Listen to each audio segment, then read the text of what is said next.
kita bersatu dalam doa. Bapa di surga, kami bersyukur dan berterima kasih. Hari ini kami dapat berkumpul kembali dalam mata pelajaran pendidikan agama Kristen dan budi pekerti. Kami berdoa, biarlah proses belajar mengajar kami hari ini dapat berjalan dengan baik. Berkati kami semua ya Tuhan, dalam nama Yesus Kristus kami berdoa. Amin. Firman Tuhan pada pertemuan kedua pelajaran ini yaitu terambil dari Mazmur 133 ayat 1. Nyanyian ziarah Daud. Sungguh alangkah baiknya dan indahnya apabila saudara-saudara diam bersama dengan rukun. HAM dalam Alkitab. Alkitab tidak memakai istilah hak asasi manusia. Alkitab menjelaskan manusia merupakan makhluk mulia dan bermartabat. Allah menciptakan manusia dengan memberikan kehidupan sebagai hak paling mendasar, yaitu manusia berhak untuk hidup dan diterima dimanapun manusia itu berada. Jadi ketika manusia diciptakan oleh Allah, maka Allah telah memberikan hak paling mendasar untuk manusia itu, yaitu hak untuk hidup dan hak untuk diterima dimanapun manusia itu berada. Praktek HAM dalam Alkitab berbeda dengan praktek HAM pada zaman sekarang. Di dalam Alkitab menjelaskan beberapa benih-benih tentang HAM, seperti penghargaan terhadap hidup dan nyawa seseorang. Perintah-perintah kepada manusia untuk memperlakukan sesamanya dengan baik.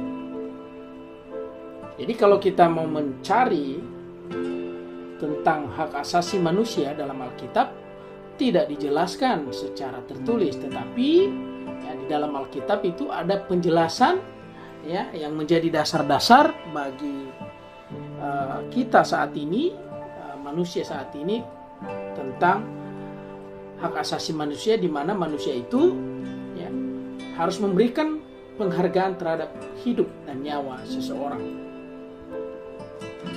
Di dalam Alkitab juga kita dapat menemukan kisah yang bertentangan dengan HAM. Ya. Di dalam 1 Raja-Raja 21 misalnya dikisahkan seorang raja dan istrinya yang menindas hak rakyatnya. Jadi Alkitab juga mengisahkan ya, perbuatan-perbuatan yang melanggar hak asasi manusia. Sejarah singkat demokrasi dan HAM. Demokrasi dan HAM berawal dari lahirnya Magna Carta pada tahun 1215 di Inggris. Magna Carta adalah sebuah piagam di Inggris yang dikeluarkan guna membatasi monarki kekuasaan absolut sejak masa Raja John. Magna Carta dianggap sebagai lambang perjuangan hak-hak asasi manusia, menyusul lahirnya Bill of Rights di Inggris pada tahun 1689, yaitu undang-undang yang dicetuskan dan diterima oleh Parlemen Inggris yang isinya mengatur tentang kebebasan memilih dan mengeluarkan pendapat. Selanjutnya di Amerika lahir Declaration of Independence atau Deklarasi Kemerdekaan yang mempertegas kemerdekaan itu ialah hak sejak manusia lahir, sehingga tidak logis apabila setelah lahir ia terbelenggu. Pada tahun 1789 lahirlah The French Declaration atau Deklarasi Prancis, di mana hak-hak lebih rinci dilahirkan dari dasar the rule of law. Hak-hak ini lebih dikenal dengan kesamaan atau persaudaraan atau kebebasan.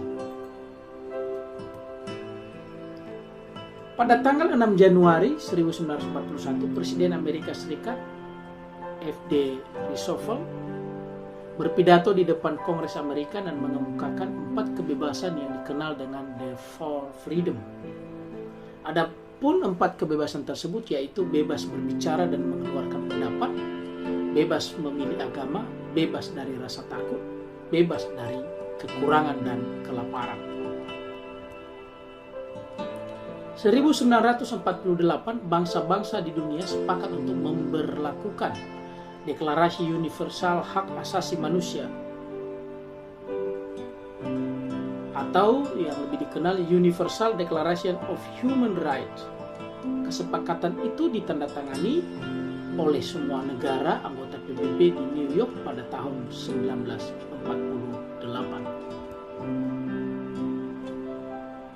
Piagam hak-hak asasi manusia yang disepakati tersebut berisi 30 pasal, diantaranya mencantumkan bahwa setiap orang mempunyai hak sebagai berikut.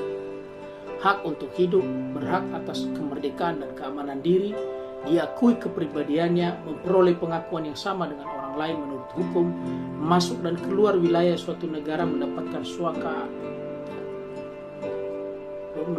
suatu kebangsaan, bebas memeluk agama, bebas mengeluarkan pendapat.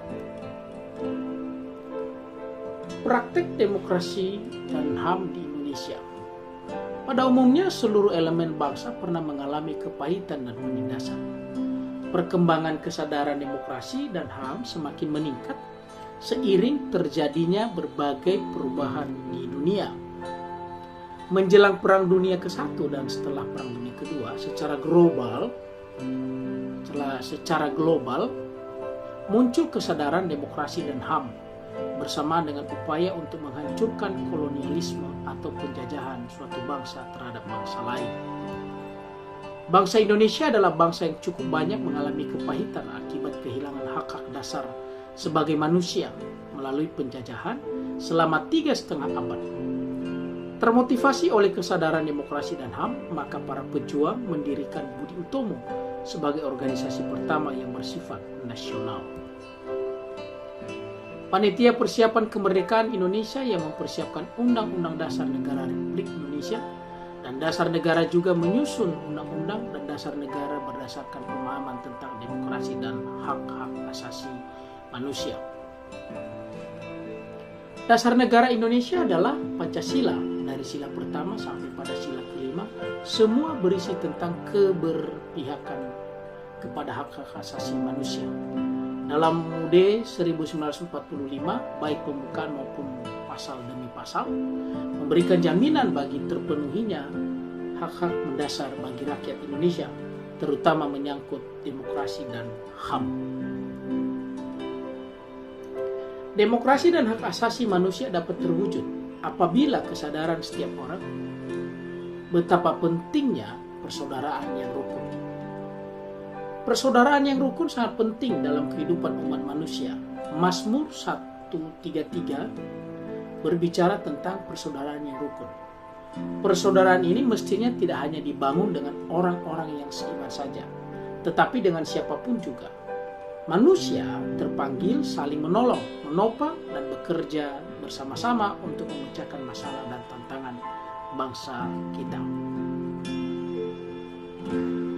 Dalam persaudaraan yang rukun, semua orang menunjukkan solidaritasnya satu terhadap yang lain, menghargai hak dan kewajiban pribadi maupun sesama. Semua orang bertindak proaktif untuk memberikan kenyamanan dan kebahagiaan bagi yang lain. Persaudaraan digambarkan seperti minyak yang harum, juga seperti embun yang turun dari Gunung Hermon. Ungkapan ini menggambarkan persekutuan yang membahagiakan. Demokrasi dan HAM di Indonesia akan terwujud apabila 1. Menjunjung tinggi persamaan, menjaga keseimbangan antara hak dan kewajiban, membudayakan sikap yang adil, membijaksanakan musyawarah mufakat dalam mengambil keputusan, mengutamakan persaudaraan dan kesatuan nasional. Demikianlah penjelasan pelajaran pendidikan agama Kristen hari ini. Biarlah ini menjadi pengetahuan bagi kita.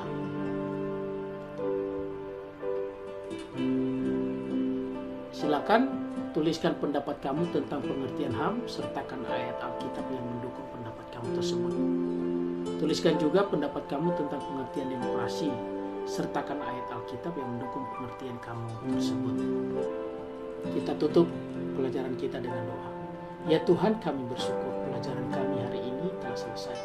Kami percaya setiap pelajaran yang sudah kami terima dapat menjadi pengetahuan bagi kami untuk lebih lagi mengasihi Tuhan. Bahkan kami dapat mengerti bagaimana mewujudkan demokrasi dan hak asasi manusia di Indonesia. Berkati kami semua ya Tuhan, berkati juga guru kami. Terima kasih Bapa, keluarga kami, Tuhan tolong, Tuhan berkati. Di dalam nama Yesus Kristus kami berdoa. Amin. Terima kasih, Tuhan memberkati.